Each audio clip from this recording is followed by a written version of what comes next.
over to our topic of discussion. All right, we've had quite a few this evening, but I think that they're all very much in alignment. Anything to do with anything to do with the other realms or spirituality, I think is all inclusive of healing. And that includes near-death experiences. The greatest healing of all is the healing from one life to the next.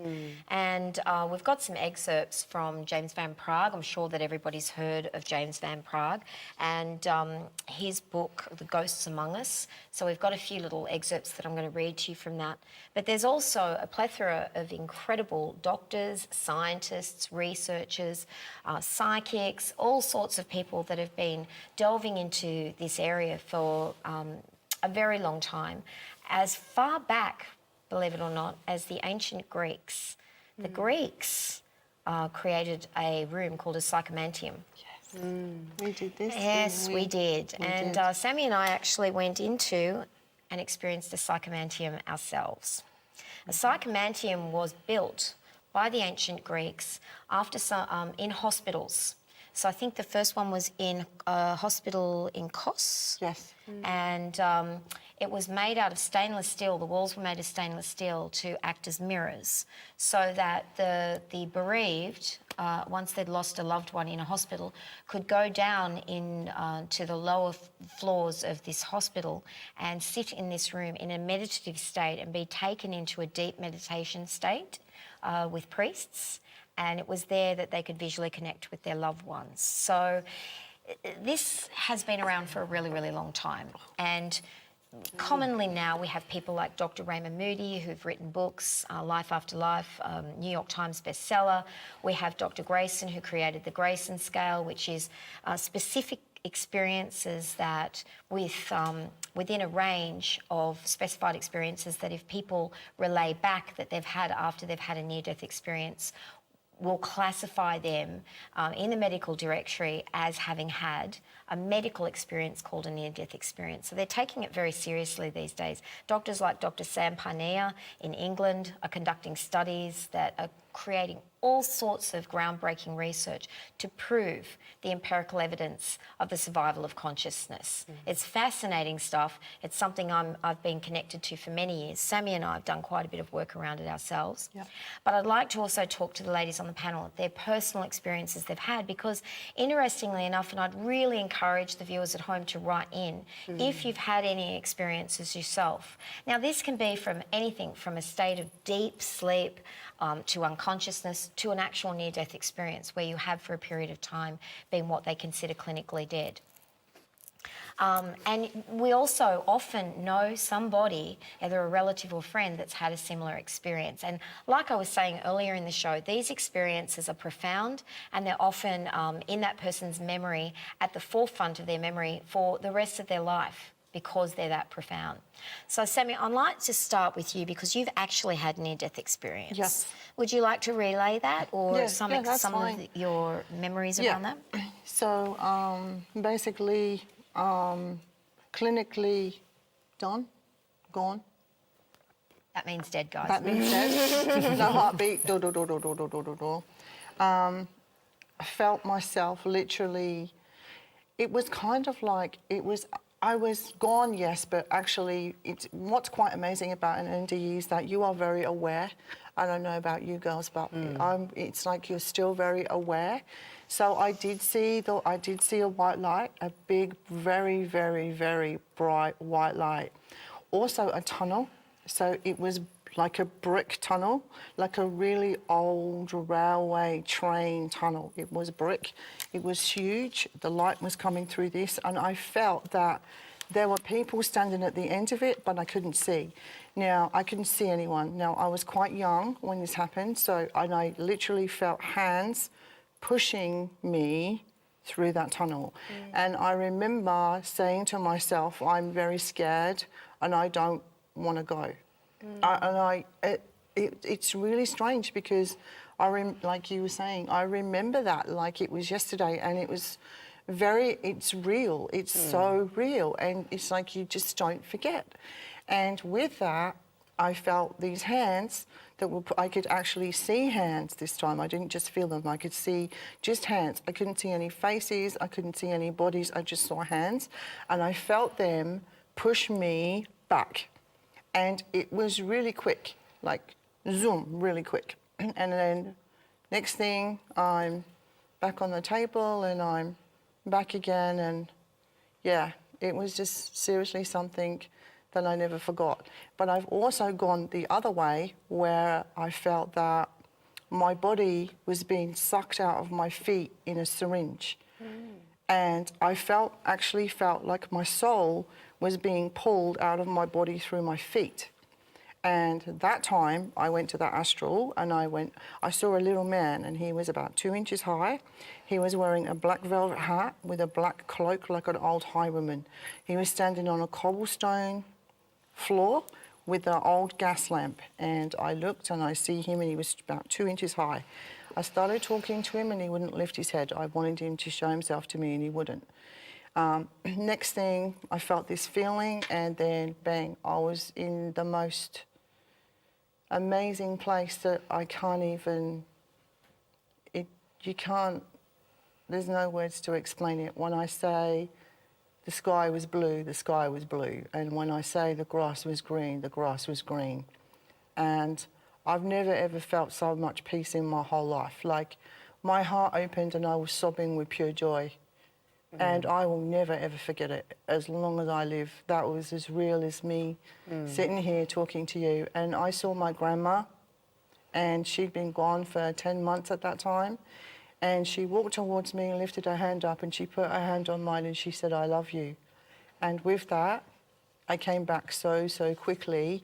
But again, it was just that really quick, the jumping back into my body and back. So I've kind of had that both ways. I've gone through the tunnel and then I've actually gone to the astral. So those are my two most amazing experiences. I would say that the one where I went to the astral and saw my nan changed my life because it opened my heart and I've never ever felt love like that before and I don't know if I ever will again, but I know that that was real. And you know now that it exists and it's there. It's just, I wouldn't do this if I didn't believe it was true. And I wouldn't. That story about the little man, you told me in exactly the same way all those years ago when I first met you, to a T. You have not, that story has not changed one iota. No. And the description is exactly the same and the intention and the way you describe it is exactly the same.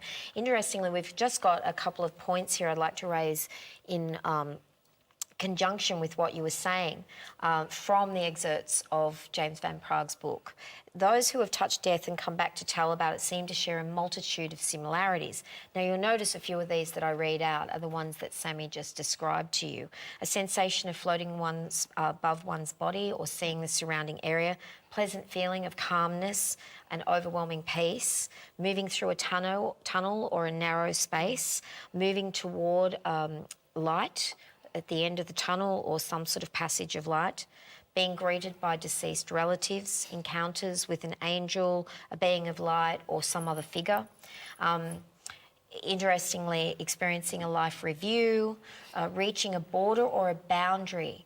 And I've heard this so many times by people where they can't come back. And you were talking about that, about feeling that if you'd gone past that point, is that where they pushed you back? Yeah, because it was just like, I felt that, I'm getting all emotional, I'm really sorry, but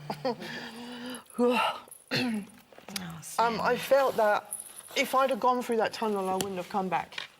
I know that I wouldn't have come back. I just know. I don't know how I know, I just do. Did you feel like it was your choice? Yeah, because, and I believe that, because I believe that. I've spoken to a lot of people, obviously. I don't tell too many people about this because it's obviously a personal thing and it does really touch me, but there are a lot of people that have said to me, Spirit have said to them, turn your head. And, you know, when they've been unconscious or they've been comatized, and Spirit have said, even when we're dying, we have free will. You know, it can't be taken away from us. So Spirit will come and they'll say, turn your head. You know what I mean? Or if you've got things that you need to do or there's things that are unfinished, you turn your head, you will come back. If you don't, you go. And I felt that going through the tunnel, seriously, I was gone, but I was scared. I was really scared. I knew that if I went through and I went out the other side, that I wasn't going to come back. Seriously, goosebumps. It was just uncanny. But going to the astral was the most amazing experience I ever had in my life. That changed my life and forever. How old were you, Sammy? When my first one, I was 17.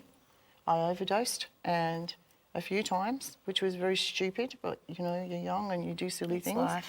Exactly. And the second time was when I was 27. Yep.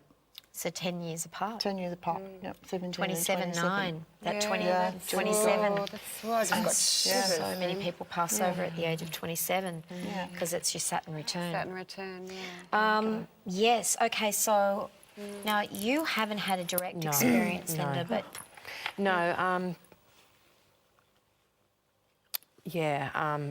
I know of someone that basically has, which I really don't want to go into Yeah. a lot of detail on camera. Absolutely. So I'd really like to keep that to myself. But I know that as they had gone through that at such a young age and come out of it, that the anxiety levels from a child to a grown adult have never ever changed. So one thing I do know is the love. And the love that you do feel is real. And I always say, you know, even with the movie Ghost, where they say the love never changes, that stays. And I strongly believe my loved one came back to me for that same reason, is because of the love. Never ever changed the way that they dealt with it. And it's something that I nurture every single day. But this person, if I could and would allow me to train them, is a natural born medium because of that from a very, very young age, being able to see things from that side. They say that too. Absolutely, but doesn't want it one bit because of the anxiety that's been put on top of them from a very, very young age. A lot of them that I've dealt with, especially loved ones, are all connected to water as well. So it seems like it's overwhelming or a drowning or a near drowning connected around it. So whether the anxiety is connected to that feeling of being drowned and continuing through life. All we can do is nurture these people. I believe they're special with a special heart. And are here for different reasons. and quite commonly they will say when they have, after they've had a near-death experience, that they feel that some curtain is just, you know, raised up and they can see now, and it's almost like there's no curtain between this world and the next. So they tend to come back with a heightened awareness. But I and also sensitivity. see it's just like they're one person, and whether they call them walk-ins, I'm not really over the... But it's just like they're one person, but come back as a different person. And it's just a complete personality change. Yeah. And I agree. it's very bizarre, but it's incredible to see where one soul finishes and another soul ends in the one body.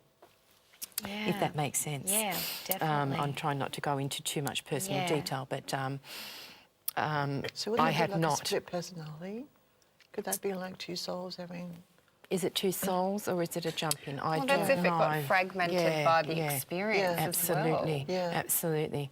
And, you know, has still got the fear of water or the fear of this and a fear of that and a fear of loss or a fear of losing or all of the above. All of the they tend above, to be subjected to a lot of things in life that is out of their hands because of the beautiful soul that comes back. Very, very true. Yeah. So that is my experience. I've had a couple of very scary health issues after all my children were born, which brought me to where I am today. So it was just, you know, certain things can excel who we are.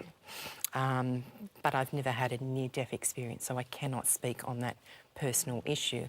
I've read up a lot on it, and one of the books I love is Proof of Heaven, and it was written by a neurologist. Yeah. I've got to remember So there's the so name many, of, so many books out there, but to say that I've experienced it, no. Dr. Eben.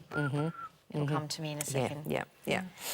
It's such a fantastic book. Unbelievable. Recommend everybody read it. Absolutely, and it's not till the very end that it all falls into place. Yes. So yeah, it's an incredible read. And you too also, now you had an experience of this yourself? I have, yeah, personally. It's not the most comfortable thing to talk about in the world. It is quite personal, but I'm happy to share. I've been sharing this for years, and a lot of people that follow me on Facebook, oh God, there go my words already because I'm nervous. I was 5.5 years old when an incident occurred. At the age of 3, I was quite aware of this beautiful divine energy, and I was actually quite aware of spirit. So from the age of 3, I was quite aware.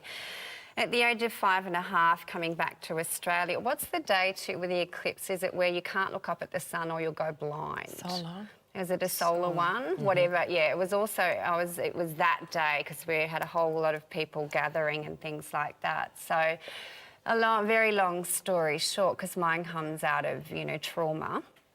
And my head was actually smashed up against a table, and I literally passed out through the violence of what was happening to me. I felt too, I went into this space, and what I call it is that voidal energy. I've also been there many, many times in meditation. I've also hit those places in birth as well.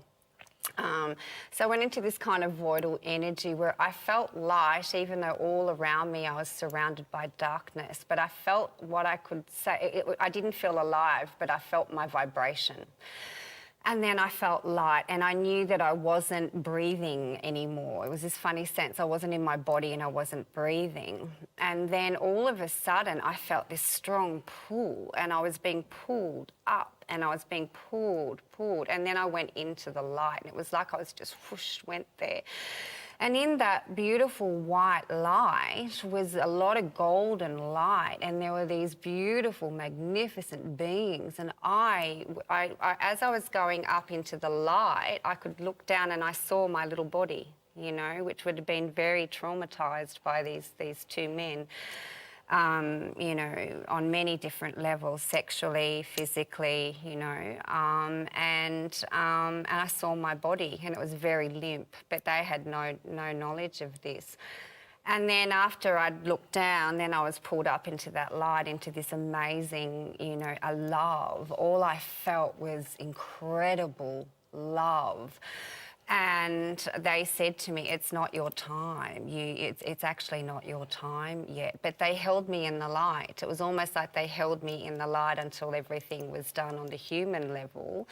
And then I felt myself slowly but gently being eased back into my body. But in that space of the light, there was like what I called a big download. So I saw snippets of my life. I connected to guides. There were people that I knew that had passed. It was like being home is the best way I can describe it. And I've never forgotten that.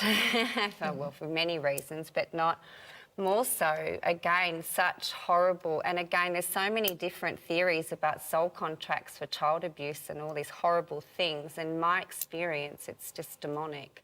God doesn't ordain that. Spirit doesn't ordain that. No one agrees to do that, Man, that's just very human. It's human error. Okay, so, and again, I can go on about that, and I think there's a bit of a life lesson in that for not only myself in speaking out about these things, that often the industry also perpetuates these false beliefs around, that we have these lessons to learn in that regard about this particular act, which it's just not true.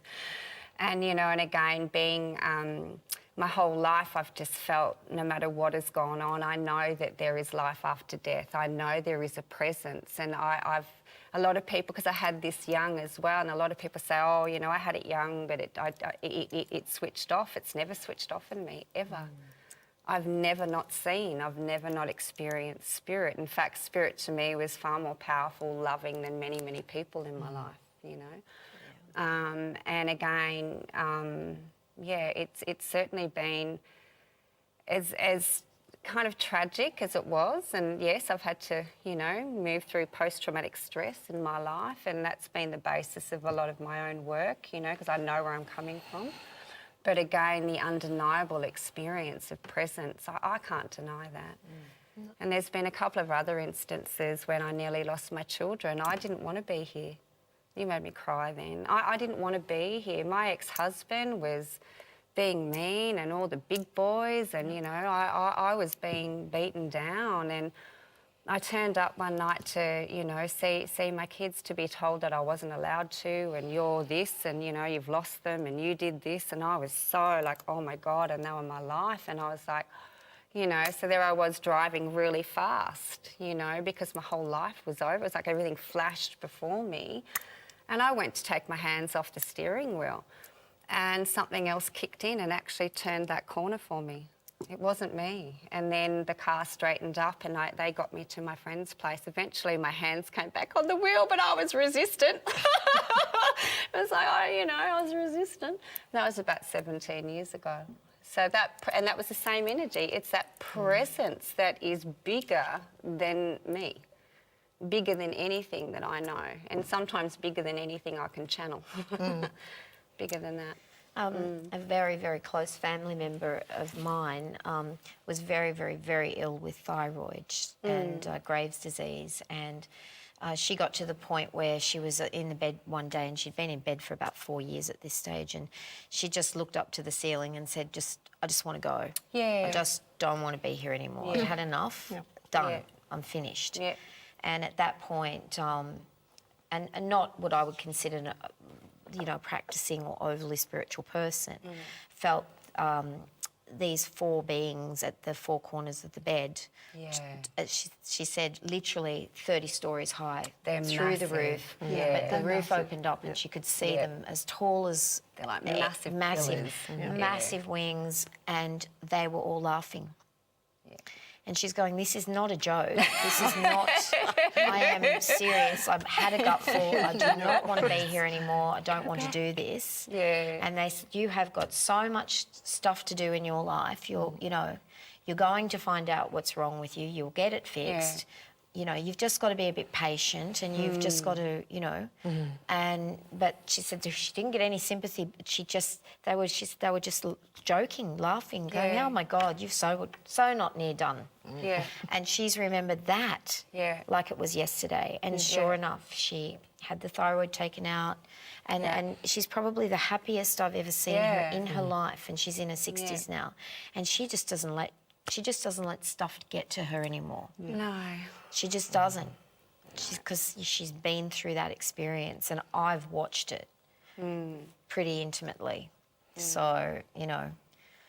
It's amazing. Yeah, and there's just so many stories of those that abound. A lot of my clients have shared, because I've had one, and you know, and again, it's that law of attraction. They've had these taboo, experiences, like you and they said, too. don't understand it, or it's taboo. Yeah, it's taboo. Or, It's you just like know. it's something that's not spoken about very often. Yeah. It's just Yeah. like, let's sweep it under the carpet. Let's not talk about it. You know? Well, there's a lot of what, you know, when you read about the near-death experiences where their family members would prefer if they didn't actually talk about it. Exactly. Yeah. Yeah. You're told to Because they might talk think about that it. they're weird or there's something wrong with them. Or you made it up. You know, it's Yeah. like, oh, you made it up. You've got a very vivid imagination. Yeah. How many times do you get How told many that? times do you? Yeah, exactly. It's true, but And yet, when you read the Grace and Scale and you see all of these things, I mean, the same thing here is, which we didn't talk about, was the life review. So many people talk about this incredible what happens. experience Yeah, of the you do. life review, Yeah. where you actually do see your life flash before do. you, and you do experience your life in its entirety. Yes. and you feel there's no every space and bit of time. hurt and pain you've But what ever you did to given everyone else, in you your, feel in it. your life You tenfold. feel theirs. You feel theirs, yeah. Yeah. Did you go through sort of a life It's review? not so much a life review, but I just know that that's what happens, you know. And I think that that's a karma thing too. So you know what Yes. I mean. That's all to do with the karma thing. I mean, that's why it's like from having bad experiences, going through rotten childhood, and you know the abuse and things that we do. The only thing through all these years that has kept me going is to know that those people that did that to me will. Nothing to do with me. I would never wish harm on anyone. I'm a Wiccan, let it be done, let it harm no one. But I know that that is going to be taken care of, and all the hurt and pain that those people have ever given me are going to feel that 10,000 times and some. Yeah, And that's my flash before revenge. them. Wow, imagine what Hitler went That's through. my revenge. Absolutely. On the you know, deathbed, all flashing before his Yeah, eyes. Under review, feeling everybody Absolutely. else's experiences. Absolutely. Danny Absolutely. Brinkley was another well-known guy that wrote a book that had had a near-death experience. He had two, actually. And he used to be a sniper. But so he killed people for a living, and he had what he considered a psychopathic personality. He just didn't. He was made for the job. Yeah, yeah. And he said that when he had his near-death experience, the only good experience he had out of the whole one, he was only 22 when he died, was when he had the experience, was once there was a goat that was stuck in a fence on a farm, and he actually released the goat, and he had to get all the wire undone around the goat's neck and legs. And in his life review, he actually felt the goat's gratitude and relief. And when he came back, he said he realised that one experience when he felt the love and that feeling from an animal. He didn't even think animals had feelings. He changed his entire life, because he said, well, because nothing else he did in his life. He did not get one thing back from his parents or anything that made him feel good about what he'd done. So he had an experience of unconditional love. Yeah. Yes. Because that's what That's often what you it gives have you. with the near-death experience. what you It's feel. It's love. the unconditional feel it. love. You Because just- once And you've that- been held in that, You can't explain it. And You just- again, no other human being can give you that. I can they tell you can't. now. well, most love, let's face it, is You know? conditional. I'll give you Yeah. this if you give this back. Yeah. And we don't realise we're doing No. it. But, you know, true unconditional love is I'll love you no matter what. No matter what. And, you know, I think that it's also the thing that's taught me. I have someone very, very close in my family that had a near-death experience, and a profound one, and I would like to keep it personal as well. But that was what changed. That's what changed my life. That's what got me on this path. Because 3 years later, they came back and told me everything about the experience, and it was impossible for them to have been able to be aware of what happened, because they were clinically dead at the time, and also what was going to come and unfold for me in the future, which turned out to be the case. They told me I wasn't ever going to be able to have any more children, and I tried desperately for years and I couldn't.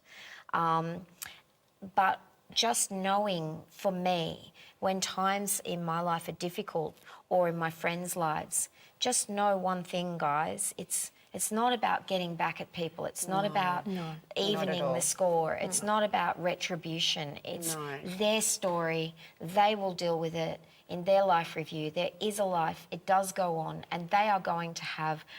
They're going to that's their thing. If they touch your life and they hurt you, really and truly let it go, because it's not your business. It's not your job to try and deal with it or get angry or pissed off about it. That's only going to Exactly. create more stuff for you to have to deal with down the track. Just keep moving on. As they say in Buddhism, step aside and, you know, just seek out people that are more joyful and more loving and as close to unconditional as you can get on this planet. Exactly. Well said, Viv. Beautiful. That was Beautiful. beautiful. Well That's from my said. heart. So, couple more readings to finish.